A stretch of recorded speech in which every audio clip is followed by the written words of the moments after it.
Os adoradores da besta serão atormentados. Em Apocalipse 14, versículo de 9 a 11, diz assim: Seguiu-se a estes outro anjo, o terceiro, dizendo em grande voz: Se alguém adora a besta e sua imagem, e recebe a sua marca na fronte ou na mão, também esse beberá do vinho da cólera de Deus, preparado sem mistura do cálice da sua ira, e será atormentado com fogo e enxofre, diante dos santos anjos e na presença do Cordeiro. A fumaça do seu tormento sobe pelos séculos dos séculos, e não tem descanso algum, nem de dia nem de noite. Os adoradores da besta e da sua imagem, e quem quer que receba a marca do seu nome. Aqui está o terrível futuro, se é que pode chamar essa desgraça de futuro, para os adoradores da besta e da imagem da besta, que não quiseram adorar a Deus da maneira correta. Eu não posso adorar a Deus da minha maneira. Eu não posso servir a Deus do meu jeito. Eu não posso entregar a minha vida, o meu futuro eterno, salvação ou destruição, nas mãos de um padre, de um pastor, de um pai de santo, de um avatar, de um guru, de um líder espiritual, ou qualquer outro que tenha uma explicação muito boa para rejeitar a Deus e principalmente rejeitar os mandamentos de Deus, como a palavra e a própria vontade de Deus. Se você ler o livro do Apocalipse com oração, com calma, buscando o Espírito Santo como professor e clamando sabedoria e iluminação, você vai entender a mensagem de Deus. Você vai perceber que no Apocalipse 13 nós encontramos ali duas bestas, uma que sobe do mar e outra que sobe da terra, e ambas estão requerendo a adoração dos habitantes da terra. Mas infelizmente o dragão é que está por trás, dirigindo ambos os movimentos. E adorar a imagem da besta ou a própria besta é a mesma coisa que adorar o dragão, que é Satanás. Antes de Satanás ser Satanás, ele queria ser adorado no céu por outros anjos. Na tentação do deserto, Satanás quis tentar, em troca de reinos e prosperidade, o próprio Cristo a adorá-lo. E hoje, Satanás busca a adoração dos homens através da besta e da marca da besta. Deus, por outro lado, reivindica a adoração a si, pois é o único digno de ser adorado, porque é santo, justo, bom, misericordioso, todo-poderoso, criou os céus e a terra, enviou seu Filho para provar o seu amor por nós, para nos dar a chance da salvação. Ele é onisciente, sabe todas as coisas, é onipresente, está em todo tempo e em todo lugar. O Apocalipse mostra as consequências das nossas decisões, mostra o resultado final das nossas escolhas. Se você fizer um pacto com Deus e ser um adorador e servo de Deus, você terá vida eterna no reino de Deus. Mas se preferir continuar sendo seguidor da besta e da imagem da besta, saiba que estará adorando o dragão, estará trocando a amizade de Deus pelo diabo, e o fim será inevitável: ser atormentado no lago de fogo e enxofre, ser queimado até virar cinzas e morrer a morte eterna. Esta mensagem é muito forte, é muito pesada, mas é a mensagem do fim. Você não pode achar que está tudo bem em Babilônia, servindo a Deus de uma forma paganizada, adaptada ou equivocada, ou seja, seguindo os passos da besta e não saber qual será o resultado, que será trevas, choro e ranger de dentes. Ser um adorador da besta e imagem da besta me dá um passaporte direto para o lago de fogo. E eu preciso saber quem são as bestas e o que significa a imagem da besta. No livro de Daniel, capítulo 7, nós podemos acompanhar um sonho do profeta que mostrava os reinos que surgiriam no futuro, após sua morte, representados por animais. Estes grandes animais que são quatro reis que se levantarão da terra. Daniel 7, versículo 11. Animal ou besta significa reis ou reinos, poder ou poderes que surgiriam e durariam um tempo determinado, início e fim. Esses reinos representados por animais são curiosos e interessantes. E perfeitamente vemos a conexão com Apocalipse capítulo 13. Daniel 7, 3 e 4 diz assim: 4 animais grandes, diferentes uns dos outros, subiam do mar. O primeiro era como leão e tinha asas de águia. Em Daniel capítulo 7, versículo 5 diz assim: continuei olhando e eis aqui o segundo animal, semelhante a um urso. Daniel 7, versículo 6. Depois disso, continuei olhando e eis aqui outro semelhante a leopardo, e tinha nas costas 4 asas de ave. Tinha também este animal 4 cabeças, e foi-lhe dado domínio. E depois disso eu continuava olhando nas visões da noite, e eis o 4º animal, terrível e espantoso, e sobremodo forte, o qual tinha grandes dentes de ferro. Ele devorava e fazia em pedaços, e pisava aos pés o que sobejava. Era diferente de todos os animais que apareceram antes dele, e tinha 10 chifres.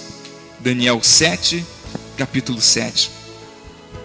Veja bem, um leão, um urso, um leopardo e um animal terrível com dentes de ferro e 10 chifres.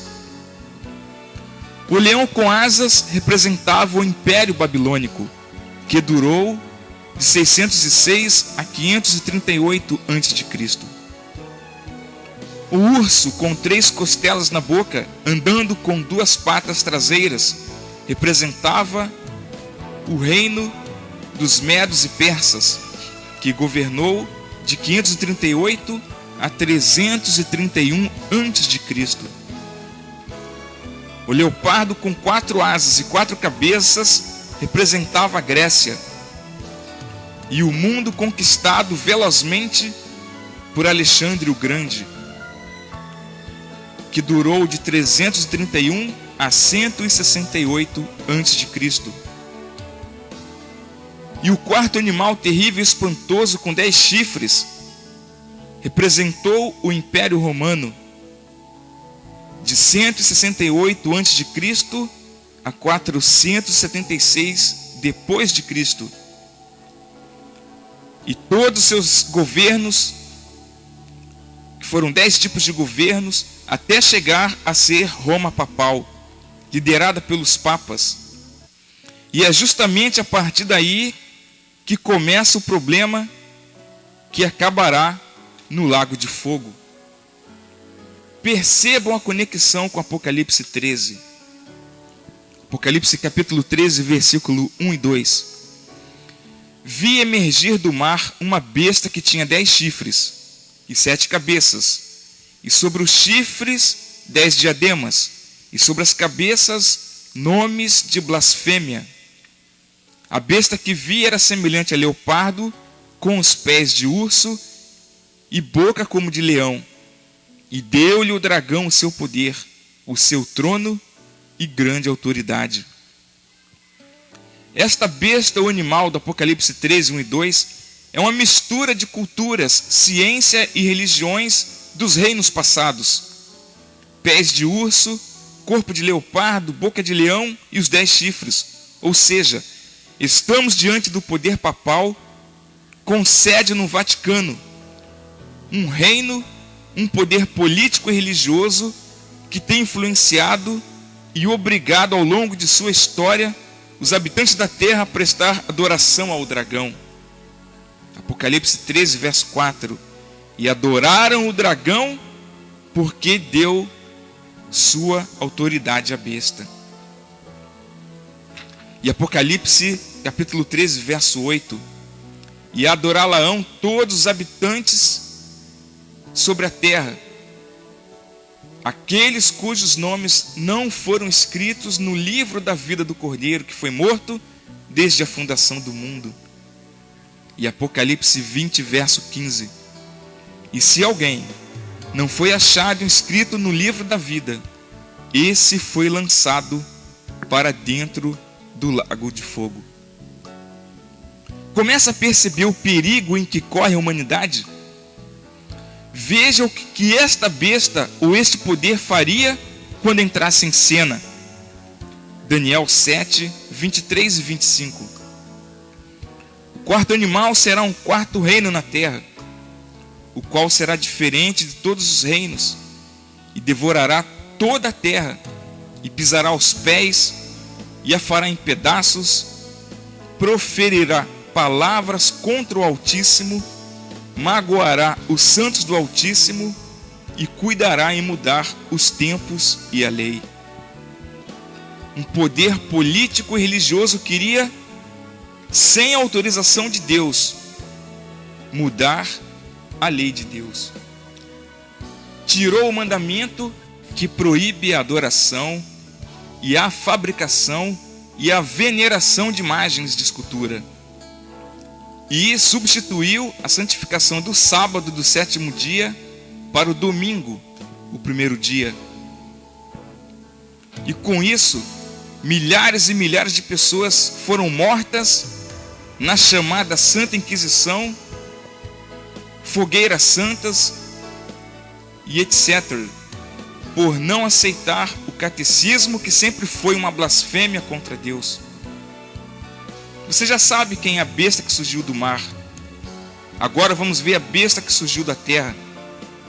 Apocalipse capítulo 13, versículo 11. Vi ainda outra besta emergir da terra. Possuía 2 chifres, parecendo cordeiro, mas falava como dragão. Esta besta parecia cordeiro. Quem é o cordeiro? O cordeiro que foi morto, que tira o pecado do mundo, é Jesus Cristo, o Cordeiro de Deus. Parece que é de Cristo, parece que representa Cristo, parece que é de Deus, mas fala como dragão. E o dragão é Lúcifer, Satanás. Um poder religioso que as pessoas pensam que representa Deus, mas fala como dragão. A mentira que é do dragão está misturado com a verdade que é de Deus. Deus não pode fazer parceria com o dragão. Em Deus não pode haver mudanças e nem sombra de variações. Deus não faz barganha com a mentira. A mentira é estratégia de Satanás, que é mentiroso e pai da mentira. Por isso, todo aquele que ensina a mentira ou ensina meias verdades se torna filho do diabo. Uma mentira completa ou uma mentira mesclada com a verdade trará o mesmo fim, o lago de fogo. Apocalipse capítulo 13, versículo 12 e 13 diz assim: exerce toda a autoridade da primeira besta na sua presença, faz com que a terra e os seus habitantes adorem a primeira besta, cuja ferida mortal foi curada. Também opera grandes sinais, de maneira que até fogo do céu faz descer a terra diante dos homens. Estamos falando aqui dos Estados Unidos da América do Norte, onde sua influência é grande no mundo inteiro.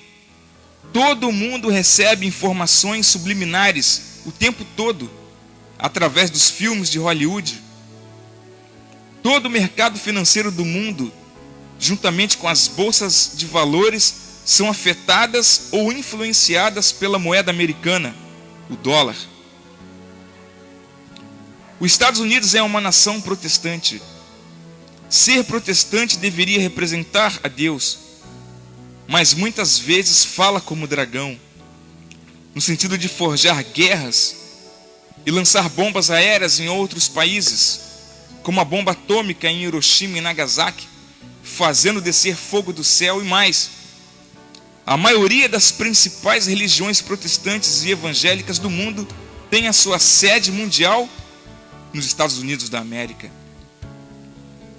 E a bancada de evangélicos na Câmara dos Deputados e no Senado Federal americano, juntamente com a Federação Anglo-Saxão, que é uma união ecumênica, tem lutado para a obrigatoriedade da guarda do domingo, não só na nação americana, mas em toda a terra.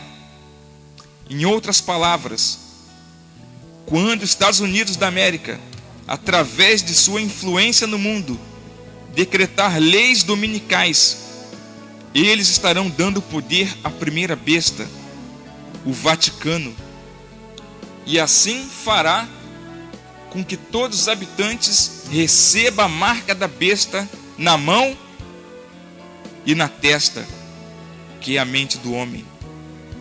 O domingo. Quando eu leio na Bíblia que o sábado é o dia do Senhor e decido guardar o domingo a si mesmo, eu estou me preparando para receber a marca da besta. E a mensagem do Apocalipse é que quem adora a besta ou a sua imagem e recebe a marca na mão ou na testa, não vai herdar o reino dos céus. Se na sua igreja ensina-se que o domingo é o dia do Senhor, cuidado. Você pode estar em Babilônia. Sai dela, povo meu, é o conselho de Deus. Depois destas coisas, vi descer do céu outro anjo, que tinha grande autoridade, e a terra se iluminou com a sua glória. Então exclamou com potente voz, dizendo: Caiu, caiu a grande Babilônia, e se tornou morada de demônios, covil de toda espécie de espírito imundo e esconderijo de todo gênero de aves imunda e detestável. Pois todas as nações têm bebido do vinho do furor da sua prostituição. Com ela se prostituíram os reis da terra. Também os mercadores da terra se enriqueceram à custa da sua luxúria. Ouvi outra voz do céu, dizendo: Retirai-vos dela, povo meu, para não serdes cúmplices em seus pecados, e para não participardes dos seus flagelos, porque os seus pecados se acumularam até o céu, e Deus se lembrou dos atos iníquos que ela praticou. Apocalipse 18, de 1 a 5. O Apocalipse 15 é o preparo para as pragas que irão cair no Apocalipse 16. Coisas terríveis, piores que o câncer e a AIDS, cairão sobre os habitantes do mundo, e os adoradores da besta, e quem estiver em Babilônia. Você quer estar livre das pragas? Você quer se livrar do lago de fogo? Você quer ter o seu nome escrito no livro da vida do Cordeiro? Então preste atenção nesses versos. Apocalipse 14, 12. Aqui está a perseverança dos santos, os que guardam os mandamentos de Deus e a fé em Jesus. E Malaquias capítulo 4, versículo 4. Lembrai-vos da lei de Moisés, meu servo, a qual lhe prescrevi em Horebe, ou Monte Sinai, para todo Israel, a saber, estatutos e juízos. Que Deus possa te dar a compreensão destes assuntos antes que seja tarde demais. É a minha oração em nome de Jesus. Amém.